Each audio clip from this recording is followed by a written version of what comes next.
I'm assuming that you're here for one of two reasons. Number one is that you're in a dorsal vagal shutdown, or number two is that you are caring for someone who's in a dorsal vagal shutdown, like a family member or maybe like a therapy client. I assume you already know the basics of the polyvagal theory. If so, then you're good to go. But if not, this is not the place to start.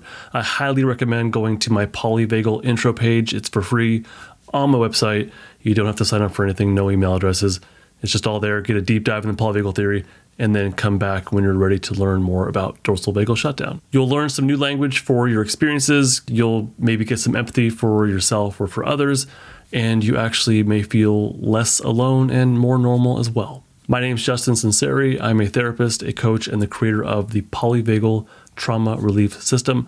Welcome to Stuck Not Broken, where I teach you how to live with more calm, confidence, and connection without psychobabble or woo-woo. This is, of course, not therapy, nor should it replace therapy. Shutdown might be my most popular topic on YouTube. It has the most views, the most comments, the most shares. It's consistently the most popular. So I thought that creating more content around shutdown would be helpful.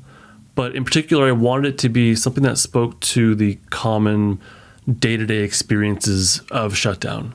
I wanted people in shutdown to relate to others and to feel more normal. So what I did was I created this survey and then I sent it out to my email list of a couple thousand people. And I got a whole bunch of responses, like way more than I expected that I would. So this isn't a peer-reviewed study. It's not something that's worth being published in journals, at least not quite yet. And there weren't thousands of responses, but I got a lot. I got 75 responses. It went out to a couple thousand people, but I got 75 responses from people in shutdown sharing their experiences. Maybe in the future, this survey will turn into something. I would love to do it again and flesh it out and make it better. This survey covers shutdown experiences, how these experiences impact daily functioning.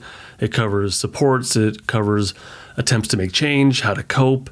And it even includes messages from the survey respondents to you, to other people in shutdown. So I have a lot of stuff that I'm going to be making content around. This episode in particular focuses on shutdown experiences, things like sensations, impulses, emotions, and cognitions. I call this SSIEC, the polyvagal state, that's the first S, leads to sensations, impulses, emotions, and cognitions. I'll have a link in the description to download the SSIEC sheet.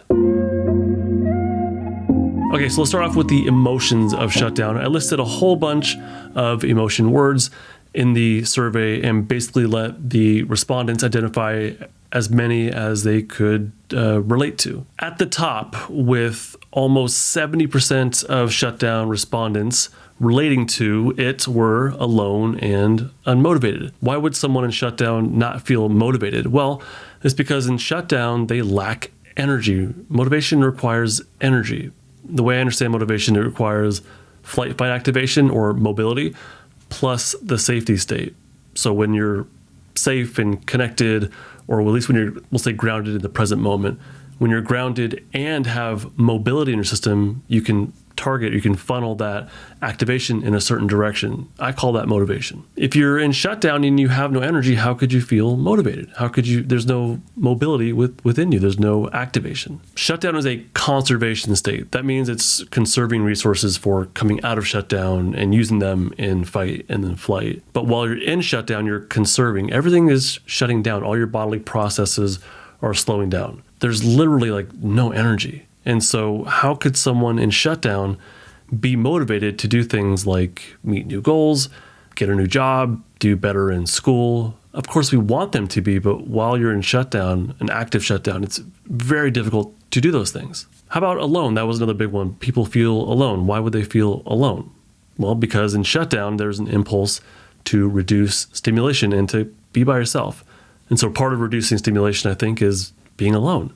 If you're not around people that are pressuring you, bugging you, or too positive and social and annoying, then you might be a little bit better off, at least in that moment. So yeah, I think part of shutdown is you're isolating yourself from others because it feels more comfortable. At the heart of shutdown is disconnection. When we're in shutdown, our body is disconnecting from itself, from the environment, from other people. So why would someone feel alone? Because they're in this state of disconnection. Numb was the next one as far as emotions go. It was the next one at 67%. Part of shutdown is dissociation or a disconnection from yourself, from the environment, from others. And that includes from your own emotions. When you disconnect from yourself, it's like you exist in your head or neck up, maybe just head, but all the stuff happening beneath you, you're really not aware of. You don't feel much at all. So there's a lot of numbness. At the lower end of respondents saying that they identified with it are rejection, guilt, abandon, and shame, which I was kind of surprised about. So these were still common. Each of them had 25% of surveyees saying that they identify with those feelings. So it's still common, but not as common.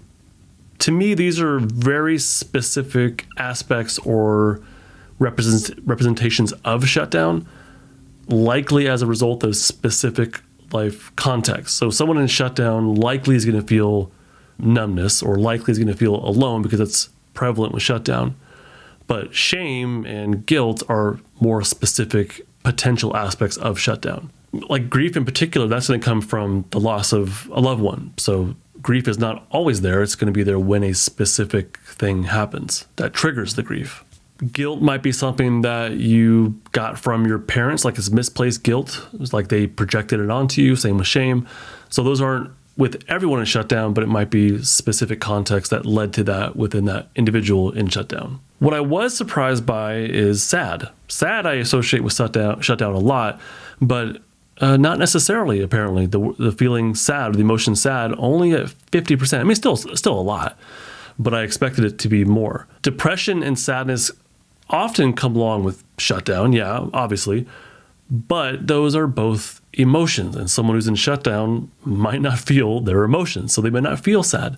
They might not feel depression. They might feel numb. And numb was, where was that? That was at the 67%. So more people associated with numb than the specific emotions of sadness and depression. There was also some more specific words that the respondents put in. I'll give you a handful here. May added, wondering what's wrong. Lauren says easily agitated or frustrated. That might be coming out of shutdown into fight. Agitation and frustration or irritation as well are common with coming out of shutdown into fight. Mary says despair and exiled. And number one, I had a bunch of ands. And number one says misunderstood. And number two says utterly lonely, afraid to speak up, afraid to make any moves, unloved, unnoticed, unwanted, not needed, not important enough to do a single thing. Karen says powerless. And blank number two, that was an anonymous person, blank number two says thwarted, defeated, and stuck. And number three says worthless. Tila says hopeless and longing. Lizelle says alien. D says I don't give a shit. Apathy. Julia says desperation. Thank you, by the way, to the people who responded and shared your own words. Okay, so those are the emotions that people told me of shutdown. How about thinking in shutdown, the cognitions? The highest by far was disconnected at over 77%. So why disconnected? Defense is disconnection. So flight, fight, shutdown, freeze, those are disconnection. The safety state is connection. If you're not in a safety state, then there's some level of disconnection. Shutdown might be the most disconnected out of all the states. Actually, I would argue that it is. And as more dissociation comes from shutdown, the more disconnection that comes along with it. So that could be part of why the thoughts are, the experience of thinking is disconnected for someone in shutdown. There's also this sense of, from shutdown, that there's this experience of watching yourself from above. Like I'm thinking there's words here, but my existence or my thoughts are like floating outside of my body. I've had clients tell me they feel like they're viewing their life through a movie screen. One person was so disconnected from themselves that they were in the projector box, like zoomed out. They were in the projector box watching their life, not even in the audience. They were in the projector box watching the movie on the screen. That's how disconnected that they felt in this little dark room watching their life. Disconnected is not a super descriptive word. I wish I'd use something different, but it did have a high response rate. And I think there could be a couple of avenues as to why people put disconnected. The words in the middle of the survey actually describe disconnected better. It's like flavors of disconnection. For example, 57% is discouraged, clouded at 54%. There's this experience of thoughts just being muddy or cloudy or foggy and just like trudging along through them. Slow at 49%, wishing things were different at 49%, and then hopeless at 47%. All those sound pretty disconnected, right? On the lower end is minimizing at 16%, which I guess is not that big of a deal. That's a joke. And then pessimistic is at 28%. And then negative thinking was at 29%, which I was actually pretty surprised at. I was also surprised that minimizing is so low. I thought this would be higher, but maybe minimizing is more of a flight fight thing. I think that minimizing can sound different from different states. I was expecting that one to be higher. I did write about something called cognitive adaptations in my book, Trauma in the Polyvagal Paradigm, or at least in its current version. I'm rewriting it currently.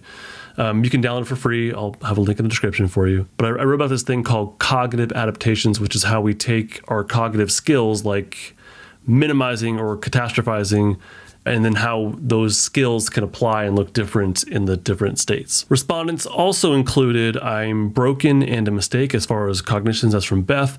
Carol says seeking relief but unsure how. Rosa says constantly going over how I ended up in this state and what I could have done differently. Mary says powerless, fear that time is running out, looping, and she can't escape the loop. And number 2 says, like I'm a failure, unworthy, not meant to be alive, or a mistake in society. And 3 says, thinking of my own death, thinking I must deserve bad things. And Julia says that I deserve better. How can other people get shit done, but I can't? So that's emotions and cognitions. How about sensations of shutdown? This is the stuff that's underneath the emotions. It's the things like, well, basically, how do you know that you have an emotion? When you feel happy, how can you tell?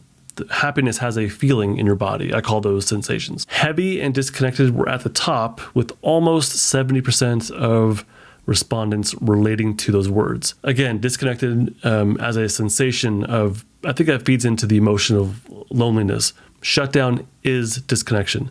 It probably also feeds into numbness, which we saw in emotions, and dissociation. So disconnection as an underlying sensation of these emotions, I think it's pretty prevalent. I think disconnection is a big part of shutdown. And then why heavy? Because there's no energy. In shutdown, everything's slowing down. So it's just a sense of like heaviness, of being pulled down or having something draped on top of you. In shutdown, the body kind of wants to collapse. It wants to immobilize. There's no energy to it, and it just feels like it's being pulled down. In the middle of the sensation words are empty at 54, numb and hollow, both at 45, unreal at 37, and invisible at 35%. On the lower end of sensation words are faint and folded at 10, and floating around 13%. Floating specifically would describe dissociation or some level of dissociation where you feel disconnected from your body. So dissociation and floating come from shutdown, but not everyone in shutdown has that experience. I would say if you're entering into a dissociative,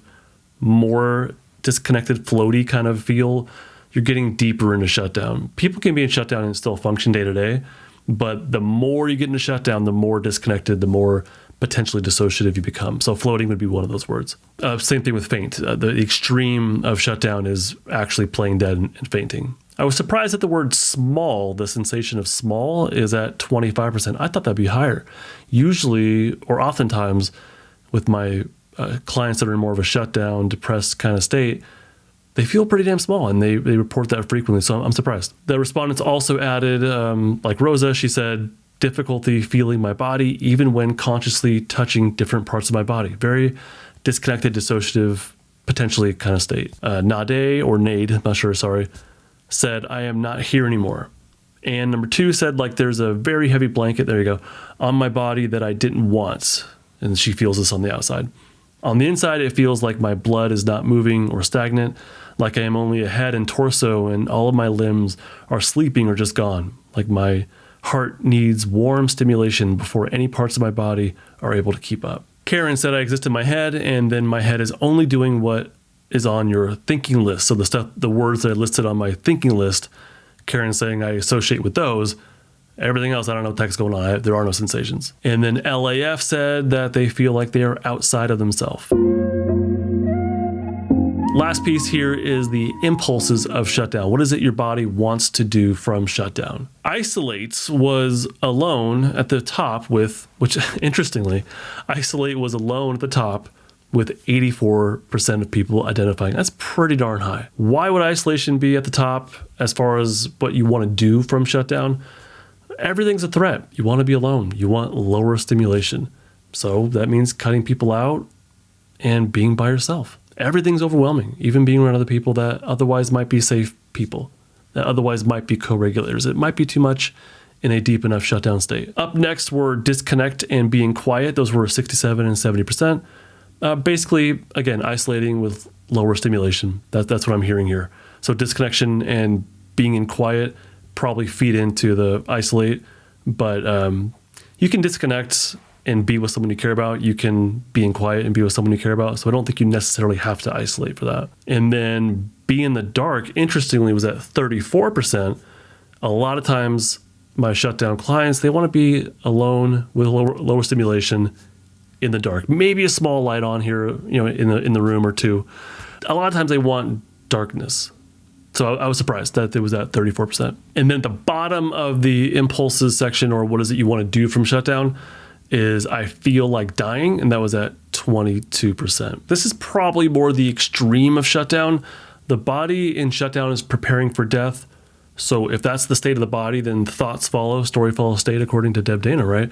So thoughts of death can creep in. That might be outright thoughts of suicide, but it also could be general thoughts of like, I wish I wasn't here, or people would be better off without me, or it'd be easier if I wasn't alive. Those kind of thoughts of death are going to come from shutdown. So even though shutdown is this conservation state and kind of preparing for death, not everyone's going to be consciously thinking about that. It might, even though the body is preparing for it, that person might not be deep enough in a shutdown to where their thoughts are now being colored by that thought or by that state. Respondents also told me in particular what they want to do. Daisy says that she wants to sleep, nap, be in bed, lay horizontal, and escape into background noise. Very, very, very common. Helene said nothing, zone out, sit still, sleep forever. Rosa said not feel or think and be in small spaces, for example, wrapped up in bed.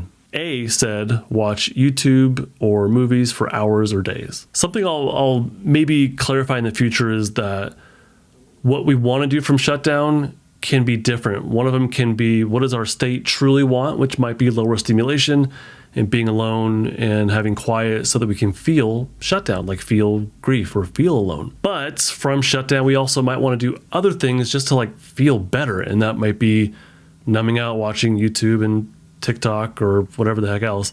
So there might be things we do to make our feelings go away, but that's different. So I might in the future, I might separate these things. And 2 said, I want to mentally and soulfully speak words into the universe and connect me to anyone out there in the world for comfort. Tia said, I also want to be contacted by my friends who always breaks my shutdown in a good way. Lizelle says, I want to feel supported in my choice to be lonely, like to be understood is what I'm hearing.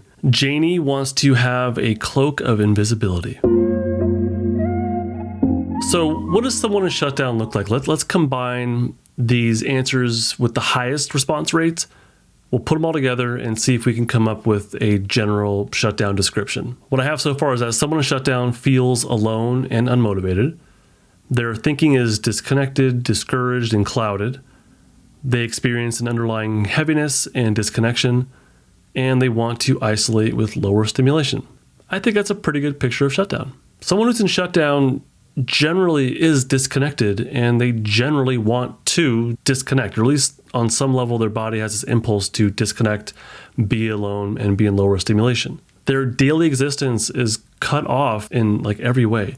Emotionally, they feel alone, and then they cut themselves off from others by isolating. And of course, not everyone, but it's often. Someone in shutdown, their thinking is a struggle. It's like they're disconnected from themselves, from their body, or their cognitions from their body. Their cognitions also reinforce their aloneness with thoughts like, it's too hard, or I can't handle it, or what's the point? Or I knew it, I can't do this, I'm worthless. And their impulses within them are telling them to be alone and to disconnect. The experience of shutdown, again, is disconnection. The reason why someone's in shutdown is also disconnection. Things like ongoing severe shutdown, they come from chronic disconnection, from repeatedly being cut off from safe others, like in childhood or in an abusive relationship or in captivity. Any sort of like prolonged, inescapable potential death can lead to being in a shutdown. And even more in particular, it might lead to fawning or appeasing. And I personally argue that these come from shutdown. They might be particular potential flavors of shutdown, but I think they're mostly driven by shutdown. Shutdown can also come from losing a loved one and through grieving. Shutdown, the experience of it day to day is disconnection, but it comes from disconnection. So if shutdown is disconnection, then what's the solution? The solution to shutdown is reconnection. And I know that's scary if you're in shutdown. Regardless, it is the solution, but don't let that scare you, because I don't expect you to go and reconnect with yourself and the environment and people now, this moment, completely. Instead, we want to look for tolerable reconnection. We want to connect to the environment, to others, and to the self in tolerable ways. That means slowly reorienting to the environment. That means slowly coming out of your shell and reconnecting with others, slowly allowing yourself to feel the full range of who you are. Don't expect to force your way out of shutdown all at once. Instead, let yourself come out of it a little bit at a time through reconnection to the environment, yourself, and others. So how do you connect to the environment? You use your senses. You use your sight, hearing, taste, touch, smell, whatever sense you have the most access to, maximize it, use it. Identify with your senses what helps you to feel connection. This would be connection to the external environment. You could also connect with others. Not everyone, no, and not random people, not strangers, no. Maybe not even people in your life that are obvious red flags or obvious danger cues. Instead, find someone that is a predictable source of safety or comfort for you if you have it. That could be someone you know on a personal level. It could be a therapist. It could be a coach. It might just be getting a smile here and there when you're out walking your dog. These little tolerable moments of connection can help someone come out of shutdown little by little. You can also connect with yourself. That means to listen to your needs, like immobilizing and reducing stimulation. If that's what you need, that's okay. I don't want you to indulge in it, meaning oversleep and be in the dark and watch TikTok all day. That's not listening to your needs. No one needs that. Instead, it's listening to your need to have lower stimulation and doing that. Turning the lights off, turning on a small dimmer bulb, having quiet, being alone, and just breathing and noticing your breath, listening to the sounds around you, using your senses. If that's what your body needs, listen to it and let it happen. No, it's not a one-time fix. Yes, you have to repeatedly do this and continually practice allowing shutdown while in safety. So part of this reconnecting with yourself, and not just part of it, but the most important part of it, is to be in your safety state. You're in shutdown. It is what it is. Don't fight it. Instead, focus on prioritizing being in your safety state. Identify what brings you to safety, practice it repeatedly over and over again. As you get better at that, you'll be much better at this reconnecting with all of you, including sadness and guilt and grief and shame and all kinds of stuff. You'll be able to feel those internal sensations of heavy and emptiness and numbness, but while anchored in safety. That's it for this one. I hope you got a couple of key things out of this episode. Number one, I hope you can validate your true experiences instead of ignoring them or minimizing them or coping them away. Acknowledge them. They are there. They are real. You do feel alone. You do feel sad. You do want to reduce your stimulation. Whatever it is, just validate it. Say it out loud if you need to. Write it down. That doesn't mean that you indulge in it. Like I said, that's not what I'm saying at all. But what it does mean is just acknowledge it. So hopefully you got some new language that helps you do that. Number two is I hope you feel more normal. I hope that hearing part of the results of this survey help you feel like, oh, I'm not alone in this state. I'm not alone in these experiences. And other people out there can understand what I'm going through or are going through the same thing. So I hope you feel more normal. You're not alone in your experiences. There are so many other people out there in shutdown. Thank you so much for joining me here on Stuck Not Broken. Shutdown shows up in many different ways, like we've already said, right? Grief and sadness and numbness and on and on. If you're ready to take the next steps on getting unstuck from shutdown, I invite you to check out my Total Access membership. In the Stuck Not Broken Total Access membership, you get access to my courses on trauma recovery. That's Polyvagal 101, Building Safety Anchors, and Unstucking Defensive States. It teaches you the polyvagal theory, teaches you how to identify and build your safety state, and it teaches you how to actually feel and relieve your stuck defensive state like shutdown. On top of the courses, you also get access to my wonderful, amazing private community. We call ourselves the Stuck Knot Collective. You get access to the Stuck Knot Collective. You can ask questions, say hi, or just read comments and participate when you're ready, if you're ready. You'll also be able to hang out with me and others a couple times a month for open Q&A, plus resources and all kinds of stuff. So if you're ready to take the next steps and go deeper in your unstucking journey, check out the Stuck Not Broken Total Access membership. I'll have a link for you in the description, of course. Thank you so much for listening to this. I really look forward to welcoming you into the Stuck Not Broken Total Access membership. Bye. This podcast is not therapy, not intended to be therapy or be a replacement for therapy. Nothing in this creates or indicates a therapeutic relationship. Please consult with your therapist or seek for one in your area if you are experiencing mental health symptoms. Nothing in this podcast should be construed to be specific life advice. It is for educational and entertainment purposes only. More resources are available in the description of this episode and in the footer of justinlmft.com.